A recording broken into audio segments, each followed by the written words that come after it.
Hello साथीहरू, मेरो सम्पूर्ण युट्युब फ्यामिलीलाई स्वागत छ। यो बिहानै आज चाहिँ म ब्लग बनाउँदैछु। बिहान बिहानै मुख पनि धोएको छैन, फ्रेस पनि भएको छैन, तर लुगा चाहिँ धोइसकेको छ मैले बिहानै उठेर है। एक बट्टा लुगा सकिसकेको छ। त तपाईँहरूलाई मेरो कौशीको केही फलहरू देखाउन चाहन्छु म। यहाँनिर चाहिँ तिती करेलो फलिरहेछ साथीहरू। बोट चाहिँ सानो छ, यति धेरै झुप्प फलिरहेको छ साथीहरू।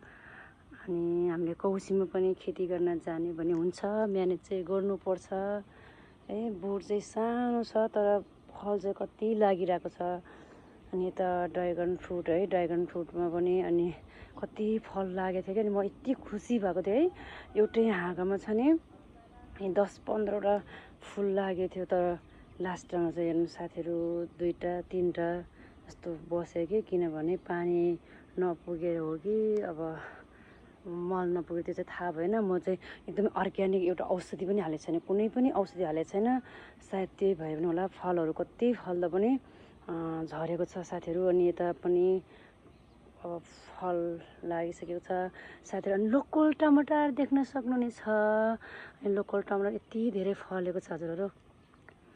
कौशीमा यस्तो दामी है फलिरहेछ। यहाँ बरेला, यसमा चाहिँ बरेला पनि फल लागेको छैन। अनि एउटा बोट मात्रै लागेको छ यसमा चाहिँ, तर फल छैन। अनि ड्रागन फ्रुट यहाँ पनि फलिरहेको छ साथीहरू। तर यति धेरै फल थियो कि, तर झऱ्यो कि साथीहरू। अनि यता पनि एउटै हाँगामा 3वटा फल छ। अनि उतापट्टि एउटा फुल फुल्न लागेको छ फलमा। अनि यता चाहिँ फल अलिक ठुलो भइसकेको छ। मा पनि फलिरहेको छ फल है साथीहरू। कस्तो धमिलो धमिलो ब्लर भइरहेछ कि मेरो भिडियो।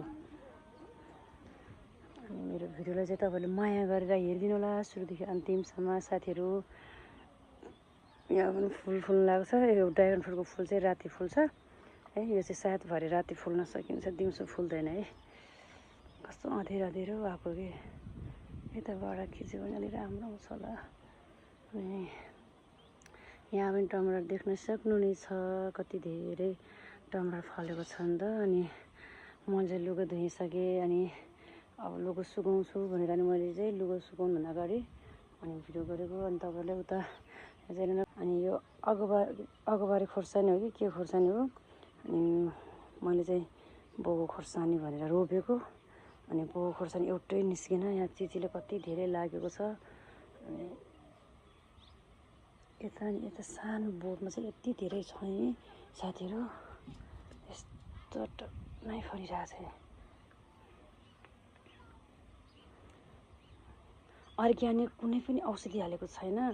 अनि त्यही भएर मलाई फलहरू चाहिँ कति झर्छ कि मेरो। अनि सक्दो हामीले अर्ग्यानिक खायो भने चाहिँ एकदमै हाम्रो यो छ नि शरीरमा चाहिँ स्वास्थ्य हुन्छ कि हानिकार हुँदैन। कौशी चाहिँ हालत यस्तो छ। जिरे खोर्सानी यति लागिरहेको छ, सेतो जिरे खोर्सानी। यता चाहिँ कुन खोर्सानी हो, फल पनि फलेको छैन। अनि यहाँ जिरे खोर्सानी भनेर रोप्दाखेरि यस्तो खालको फल आयो साथीहरू। म अचम्म लाग्यो कि। अनि जिरे खोर्सानीकै बिरुवा थियो, फल फल्दाखेरि चाहिँ यस्तो ठुल्ठुलो मोटो मोटो कस्तो खालको फल फलेको। अनि खोर्सानी रोपेको खोर्सानीको हालत यो भयो साथीहरू। कौशीमा यो तिते करेला बोट चाहिँ सानो छ, तर कति धेरै फल फलेछ। अर्ग्यानिक कुनै पनि औषधि हालेको छैन यसमा। अनि ड्रागन फ्रुट पनि छ यता। ड्रागन फ्रुट चाहिँ यति धेरै फल अर्ग्यानिक पनि हो। अनि फल अनि धेरै झऱ्यो कि यसपालि। यता चाहिँ एउटा मात्रै छ, कति फल लाग्यो। अनि टमाटर यति धेरै फलेन साथीहरू। यस्तो राम्रो दामी भएको छ। यो लोकल टमाटर हो। अनि यो बर्खामा चाहिँ अलिकति ठुलो हुँदो रहेछ कि। अनि एउटै हाँगामा 3वटा छ, यहाँ यता 3वटा छ। यसमा अस्ति त्यति धेरै लागेको छैन, यसमा एउटा मात्रै गाँठ बसेछ। अनि कुनै औषधि नहालेको कारण अर्ग्यानिक भएको कारण। अनि यता चाहिँ एउटा मात्रै छ। त्यो दामी भएको बिचो भएछ मेरो यहाँ बोट है। यहाँ आज सानो भयो भने हाँगामा यति धेरै फल लागेर यसमा पनि साथीहरू कति धेरै फल लागेको आँगामा कौसीमा। तपाईँहरूले पनि रोप्नुभयो भने यसरी नै फल फलाउन सक्नुहुनेछ साथीहरू। कता छ त ठुलो यता यता करेल टिप्न आएको मान्छे करेल नदेखेको त के गर्नु बिस्तारै फुल झरेर कता कता खुम्तिर बसिरहेको रहेछ।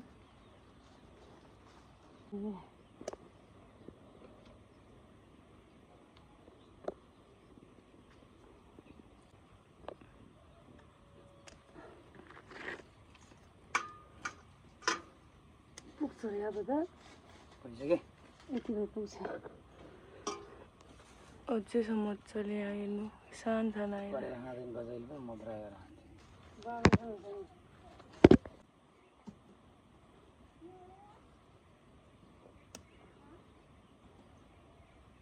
स्थिति कलेज गयो स्थिति त छैन कलेज गएको छैन कलेज जाँदैन थियो अहिले कलेज खोलेको छैन होला नि त।